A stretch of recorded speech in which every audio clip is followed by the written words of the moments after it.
ng Kingdom of Jesus Christ, Sister Day de Lesada, to add her statement po. Magandang gabi po sa lahat, no, at sa lahat ng mga nakikinig. Bilang isa po sa mga administrators dito sa compound ng Kingdom of Jesus Christ, I would like to add also my observation and my opinion, no, at i-air out din itong side namin dito sa Kingdom. Kayong mga nasa authority, umikot man kayo sa buong Pilipinas, wala kayong makikitang pinaka-peaceful ng community kundi ang Kingdom of Jesus Christ. Be peaceful kami. Itong compound na to, this is our inheritance na binigay sa amin ng Amang Makapangyarihan.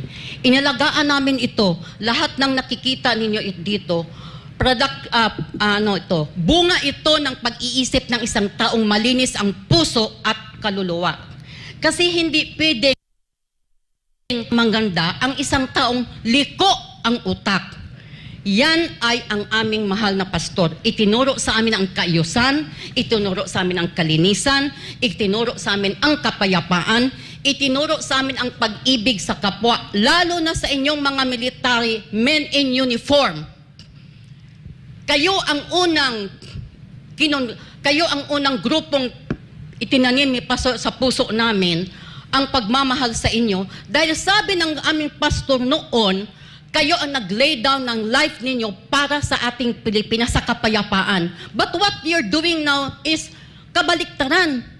Overnight, gi-change ninyo ang impression namin sa inyo. You are no longer a protector of law and order, but you are now the one breaking law and order.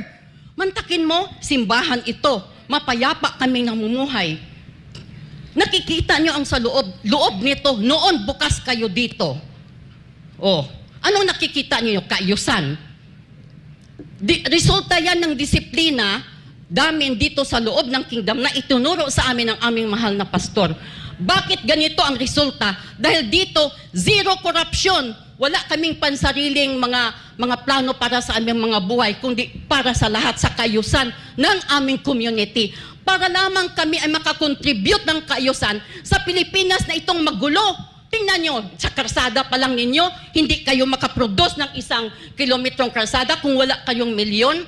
Dito makaproduce kami ng karsadang maayos at komunidad na maayos. Kunti lang ang budget.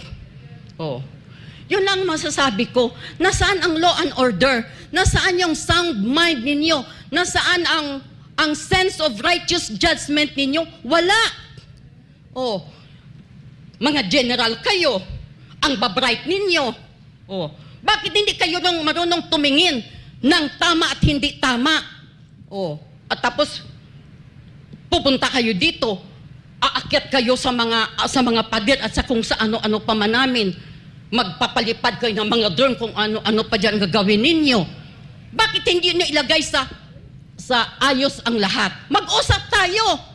Oh, hindi gano'n na para kayo mga nasa 15th century pa na mumuhay. Tingnan nyo yung mga gawa ninyo. Oh. Gawa ba yan ng moderno? Maayos na mga law enforcer?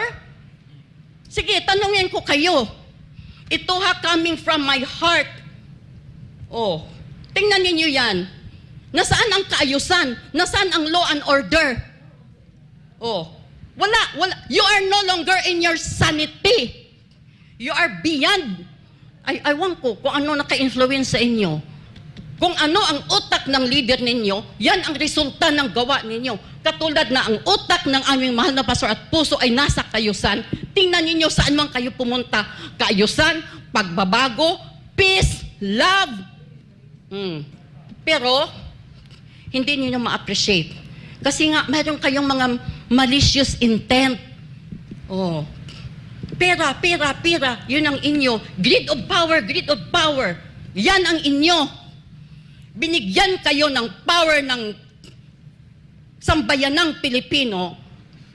Oy, kayong nasa power, lalo na kayo dyan sa Malacanang BBM, you are the president of the whole Philippines. Yung nag-vote sa inyo at hindi nagboto sa iyo, president ka ng buong Pilipinas. You should be the unifying factor of the Philippine people. Pero tingnan yung ginagawa mo. Oh, kung may puso ka, alam mong matino ang aming mahal na pastor. Pero tingnan ninyo, tapos panik kaming buong komunidad dito, idadamay ninyo. Oh, we are living here peacefully. Namumuhay kami ng makatarungan. Hindi kami prostitute, hindi kami bangag. Walang tinuladang shabu dito. Tapos ganyan ang gagawin ninyo. Then you are the most unrighteous authority in the whole Philippines. Oh, kaya naman, sasagot-sagot ka niya, sorry ma'am, sinunod lang namin ang utos sa amin. Bakit? You are no longer in your sound mind. You generals and officers, tapos kung ano-ano pang ipaparinig niyo dyan sa amin, pasalamat kayo, binago ng aming mahal na pastor ang puso namin. So ito ang warning namin sa inyo. Do not produce rebels out of us because matino ang utak namin. So, yun lang ang akin. Oh, isa pa, baka nainggit kayo sa na-produce namin. Oh, because you have green-eyed, full of jealousy. Oh, bakit hindi na kami gawing pilot project ninyo? Magtanong kayo, Kingdom of Jesus Christ, bakit ganito ang produce ninyo? Bakit ganyan-ganyan? Oh, hindi sana tuturuan namin kayo, dito zero corruption. Ang corrupt dito, tinatalsik. Oh, hindi minamahal, tinatalsik kung ayaw niyang magbago. Ganon. Oh, tingnan niyo yan. Oh, kukunti ang budget namin. Pati niya no, nakaproduce kami ng ganyan. Hindi ba yun naisip? Thousands kami, labor force parang libre na. Kaya itong lugar na ito, talagang bubuhosan namin ang aming buhay at dugo. Dahil yan ay production ng blood, sweat, and tears namin na hindi ninyo nakikita. Maraming pera ang gobyerno. Bakit hindi kami mag-produce ng ganyan din? Mas maganda pa. Billions, trillions ang pera ninyo. May budget kayo. May human resource kayo. Bakit hindi gawin yung matino upang ang buong Pilipinas maging paradise katulad niyan? Oh, kasi nga inggitiro kayo. Your heart is full of greed and jealousy. Yun. Kaya wala na kayo sa inyong katinuan. Yun lang ang sa akin part. Thank you, Sister Neneng. Sister Neneng po ang Chief Executive Officer po ng Kingdom of Jesus Christ. And ang sinabi po nga ni Sister Neneng is she's also representing ang ganun na sentiments ng Pilipinong ang taong bayan, hindi lang as a missionary of the Kingdom of Jesus Christ. And I'd like to get the side of Attorney Adam kasi... sige. May additional po si... Kulang pa. Ang sentiment kong ito ay hindi lang aking sentiment ito. I'm sure this is the sentiment of all the kingdom citizens that you have offended. Yes. Tandaan ninyo, ang itinuro sa amin ay mga salita ng Diyos. Pasalamat kayo, binago kami ni Pastor. Kahit ano mangyari, ang turo sa amin, love your enemy. Mahirap yun na nalo ng Panginoon, kahit ako nagtanong ako sa Ama. But we have to use our faith. Because we believe, all you, kayong mga walang Diyos sa puso ninyo, pakinggan ninyo ito. Mas masakit ang judgment mula sa langit.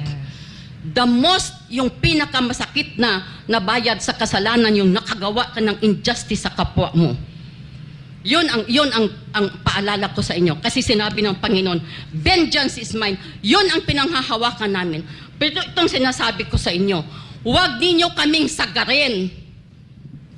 Huwag ninyo kaming sagarin. Matino kaming kausap, matino kaming kingdom citizen, matino kaming Filipino citizen. Oh, kaya huwag kayong ganyan-ganyan na kala nyo natatakot kami dyan sa mga patrol-patrol ninyo na yan. Kung totoo kayong mga law enforcer, aba dapat kuan kayo. Yun bang proud kayo? O di ba kaya may mga pangalan? Nahiya nga kayong ipakita ang mukha ninyo. Kasi nga mula kayo sa kadiliman. Oh, yun ang masasabi ko sa inyo. You are no longer the police enforcer or the law enforcer we used to respect before. Sorry to say that. Because you don't deserve even that uniform. You don't deserve the Philippine flag. You don't deserve the Philippines. O, tingnan nyo, nahiya kayo. Kung di kayo nahiya, magpakita kayo. Ma'am, pinoproteksyonan namin kayo, ganito, ganyan. Di na, nakatago kayo sa kadiliman. Kung kayo ay mula sa kaliwanagan, dyan kayo. Huwag kayo doon sa mga likod doon, magtago-tago doon sa mga kadamuhan. Huwag niyong itago ang mukha ninyo. Kung pogi kayo, ipakita ninyo. Para maging proud ang Philippine government sa inyo. Thank you very much, Ate Neneng.